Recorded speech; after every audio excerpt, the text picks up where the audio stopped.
There are storms that destroy boats, and there are storms that reveal who is inside them. That night on the Sea of Galilee, the disciples were not facing an ordinary storm.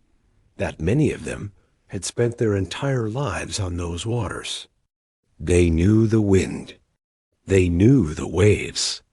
They knew how quickly the peaceful lake could become a place of death. But this time, something felt different. The sky darkened faster than usual. Wind came down violently through the surrounding valleys. The waves began crashing against the wooden boat with terrifying force. An experienced fisherman suddenly looked like frightened children. But the strangest part of the story was not the storm, it was Jesus. Because while the boat filled with water, while the disciples fought panic, while death seemed only moments away, Jesus was asleep. How could someone sleep in the middle of chaos? That question haunted the disciples. And maybe it still haunts people today, because everyone believes in God when the sea is calm. But what happens when heaven feels silent? What happens when fear becomes louder than faith? What happens when it feels like God is sleeping while your world falls apart? That night, on the dark waters of the Sea of Galilee, the disciples were about to discover something terrifying and glorious. The storm was never the real problem. The real question was this: who exactly was in the boat with them? And before the night was over, the wind itself would answer. The Sea of Galilee looked peaceful from a distant dot in the daylight. Its waters reflected the sun like polished glass. Fishing boats crossed it daily. Villages surrounded its shores. Children played near the water, while merchants traded fish in crowded markets. But the people of Galilee knew something outsiders did not. This lake could turn violent without warning. The Sea of Galilee sat deep below sea level, surrounded by steep hills and narrow mountain passages.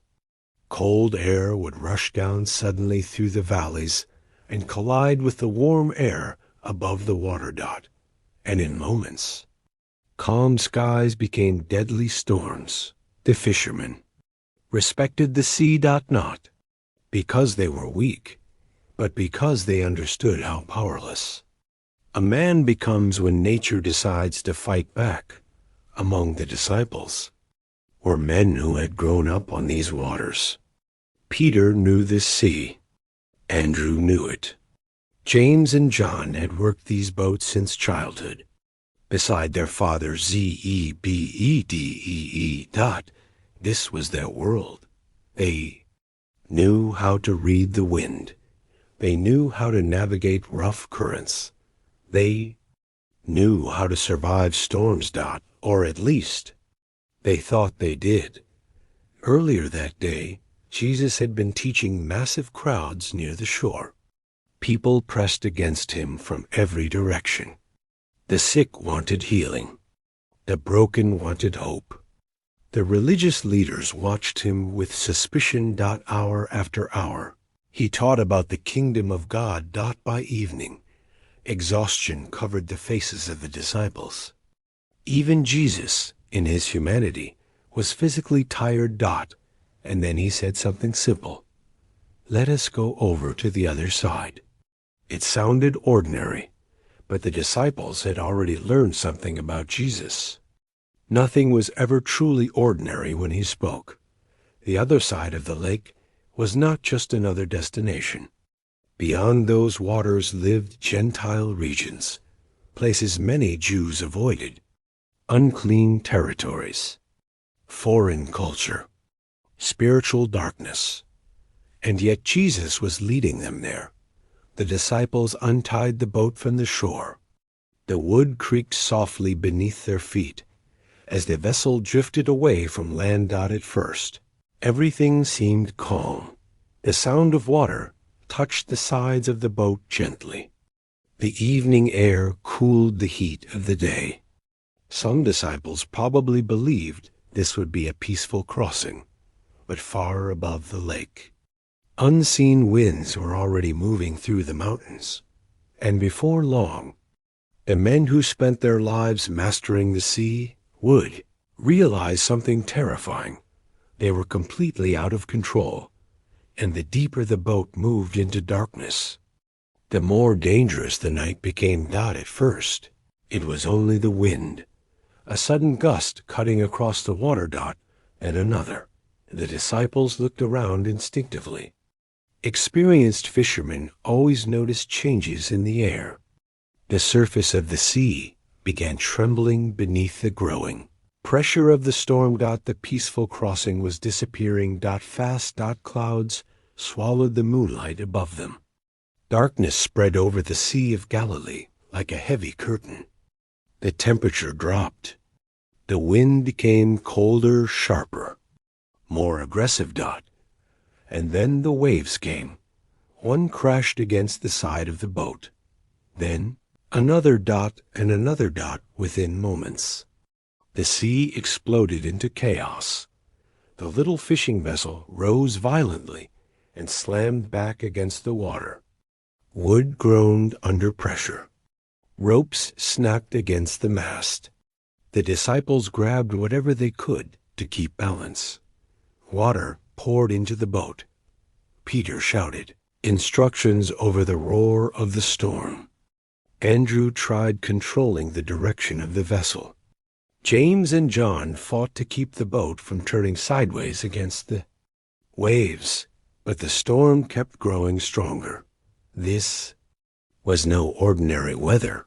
These men knew storms. They had survived rough nights before, but something about this moment shattered even their confidence. Fear spread through the boat. Real fear. The kind people feel from stories. The kind that tightens your chest. The kind that makes death feel close enough to touch. The Sea of Galilee had claimed lives before. Boats had disappeared beneath these waters. Fishermen had drowned in storms exactly like this one. And now the disciples felt the horrifying possibility that they might be next. The waves hit harder, reached their feet. The boat was slowly filling. And in the middle of all that chaos, Jesus was still asleep near the stern of the boat, exhausted from the long day of ministry. He rested on a cushion while the storm raged around him. The contrast was almost unbelievable. The disciples were panicking. Jesus was sleeping. The wind screamed through the darkness. Jesus remained still. The sea looked ready to swallow them alive. And somehow he showed no fear at all. Maybe that troubled them more than the storm itself. How could he sleep now? Did he not see the danger? Did he not care what was happening? Panic slowly turned into confusion. Confusion turned into desperation. And desperation has a way of exposing what people truly believe, because it is easy to trust God when the boat feels safe. But faith looks very different when the water starts rising around your feet. Finally, unable to endure it any longer, the disciples pushed through the storm toward Jesus. Their voices carried fear, frustration, and desperation all at once. Master, don't you care that we are perishing? And with those words, the storm outside the boat revealed the storm growing inside their hearts. Master, don't you care that we are perishing?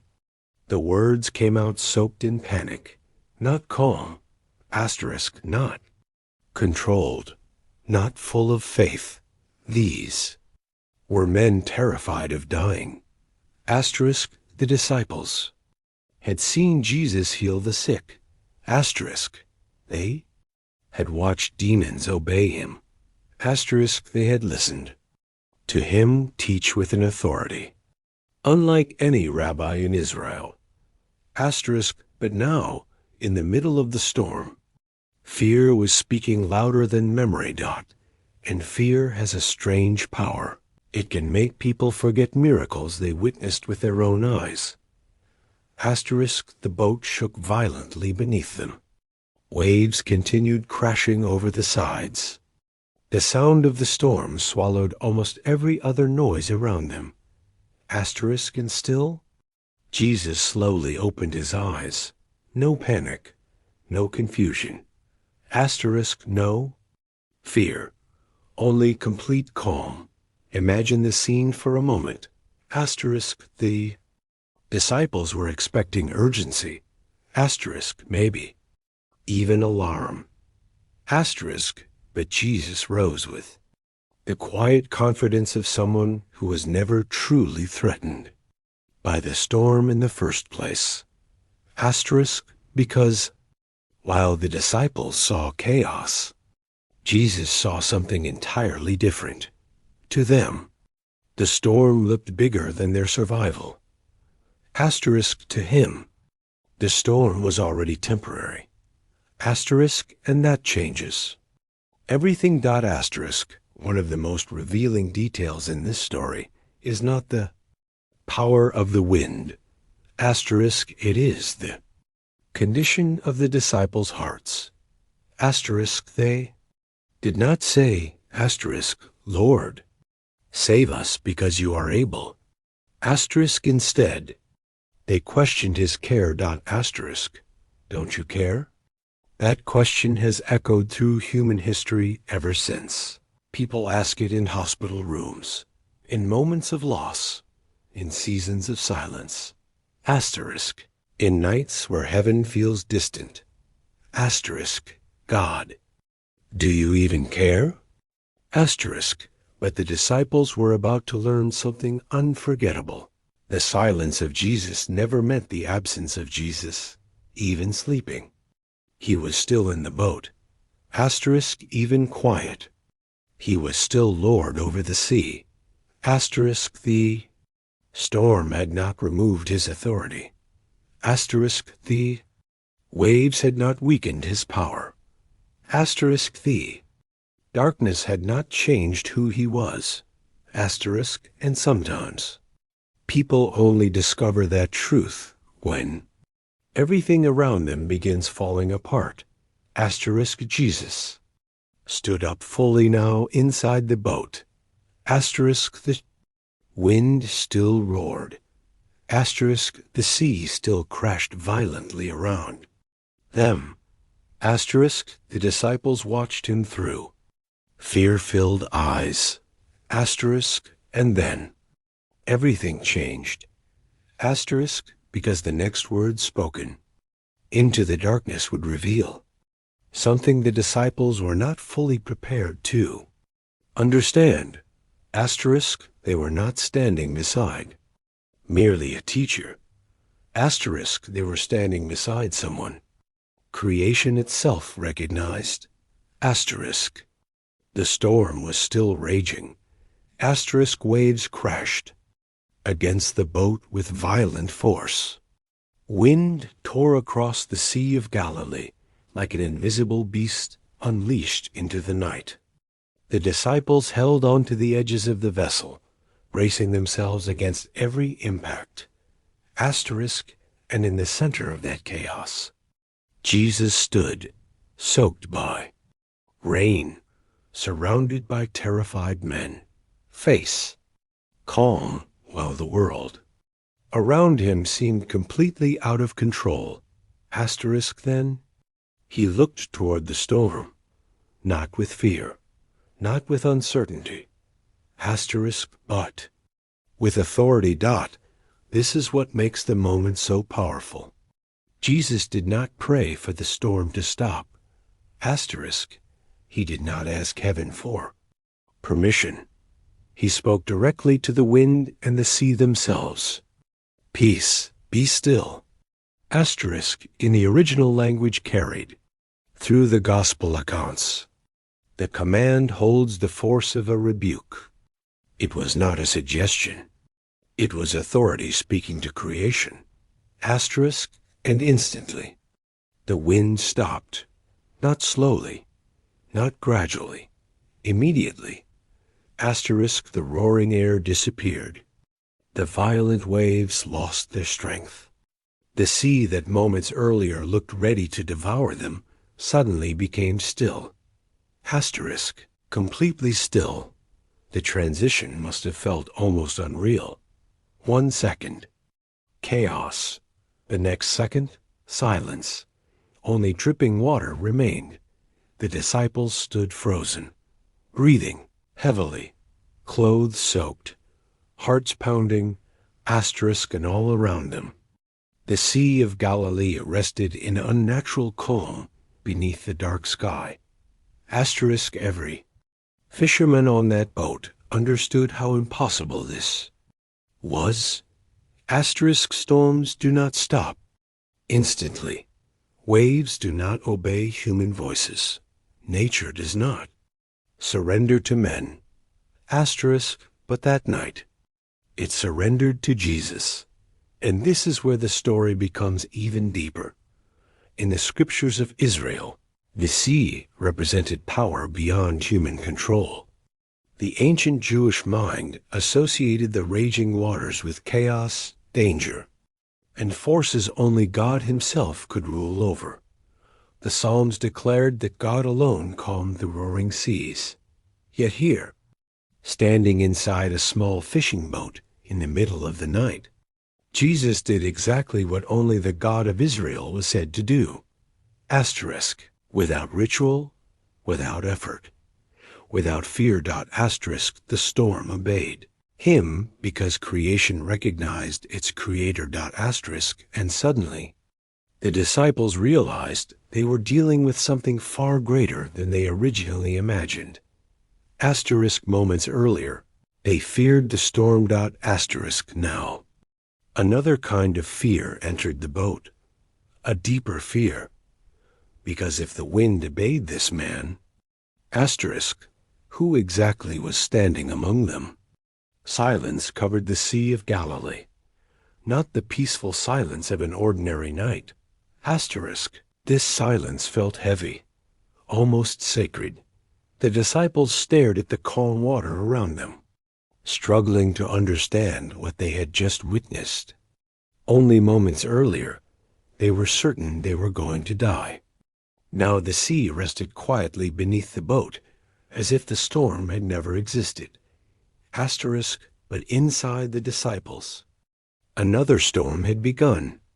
Asterisk, because something happened that night that terrified them more than the waves ever could. Asterisk, they saw creation obey a man. Asterisk, and deep down, every Jewish man on that boat knew exactly what that meant. Asterisk, since childhood, they had heard the scriptures in synagogues across Galilee. They knew the stories of Moses parting the Red Sea by God's power.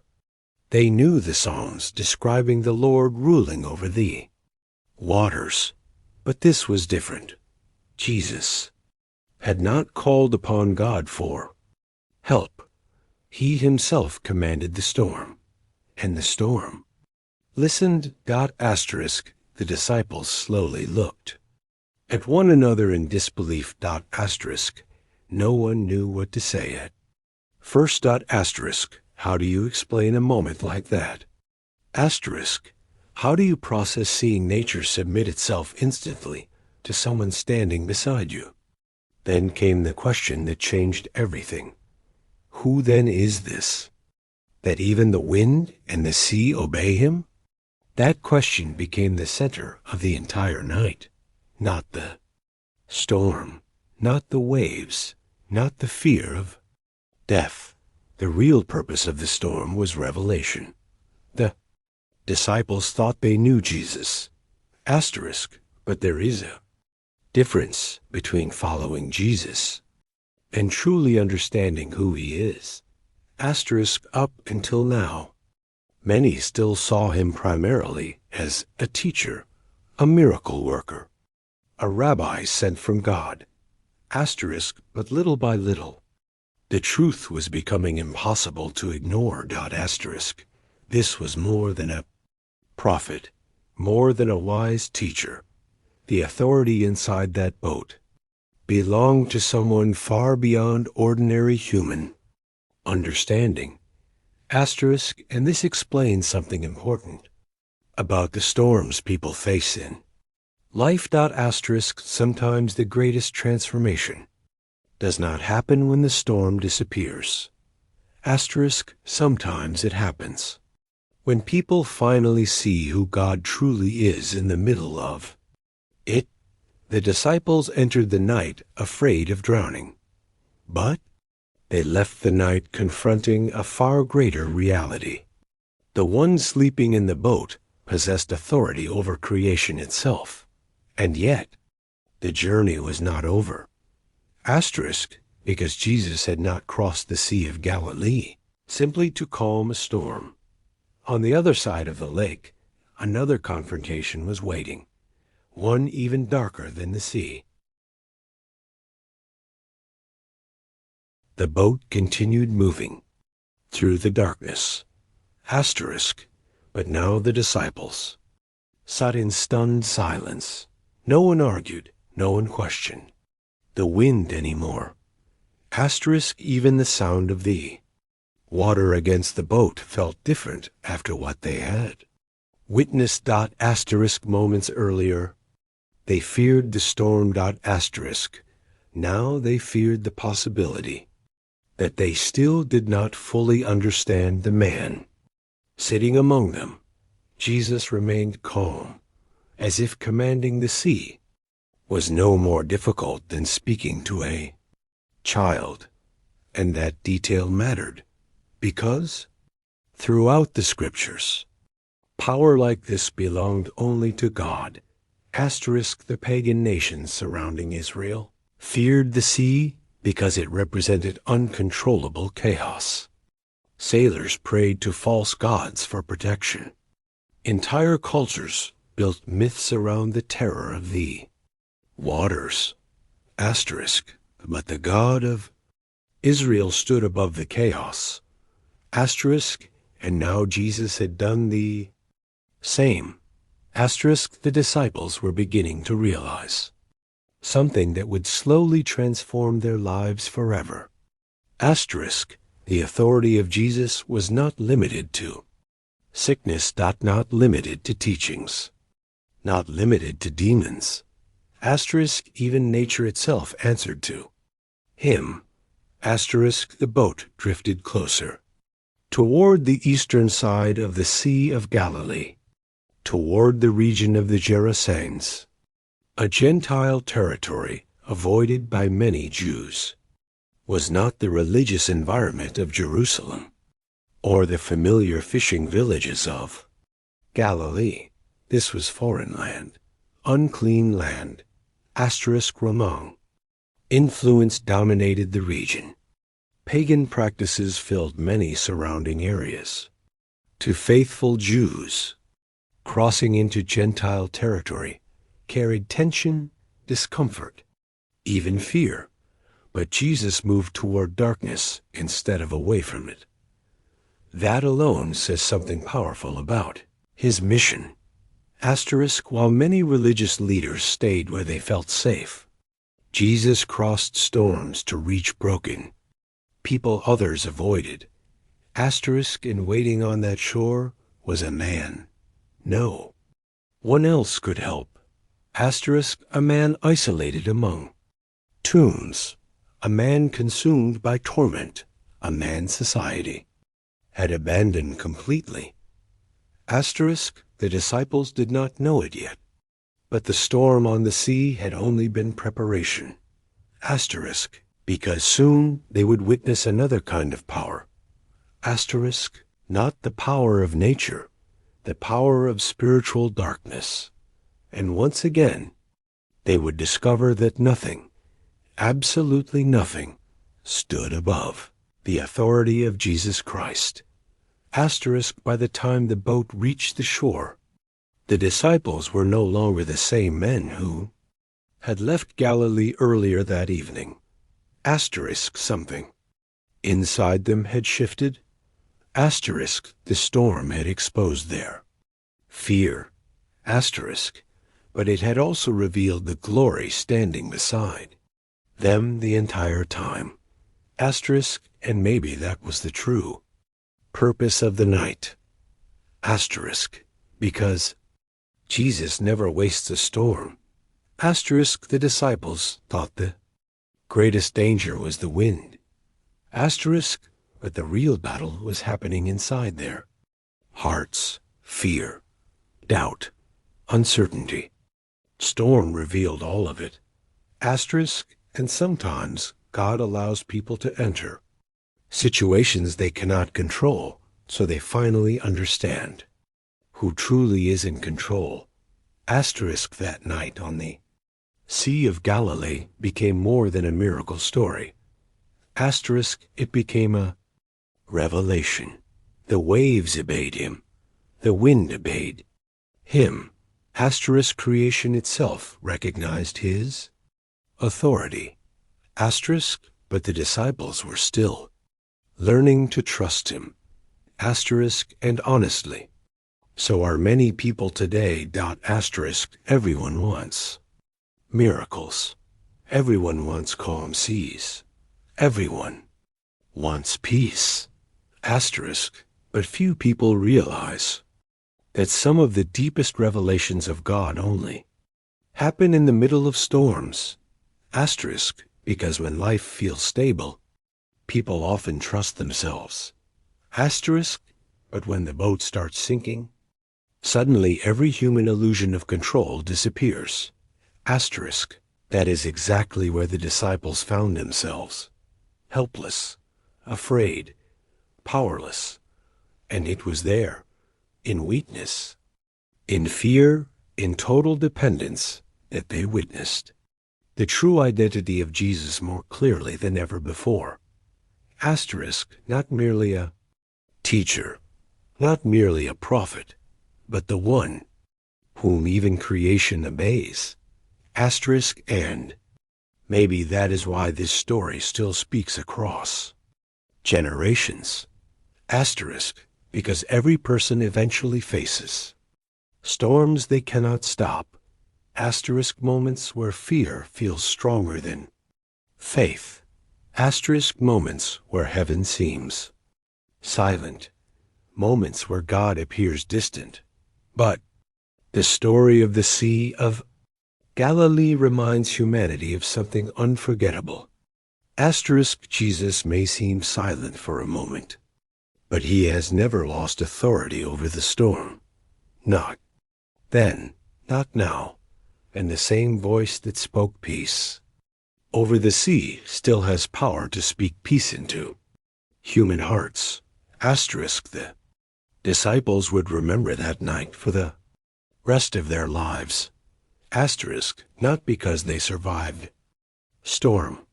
Asterisk, but because, for the first time, they began to understand who was truly in the boat with them.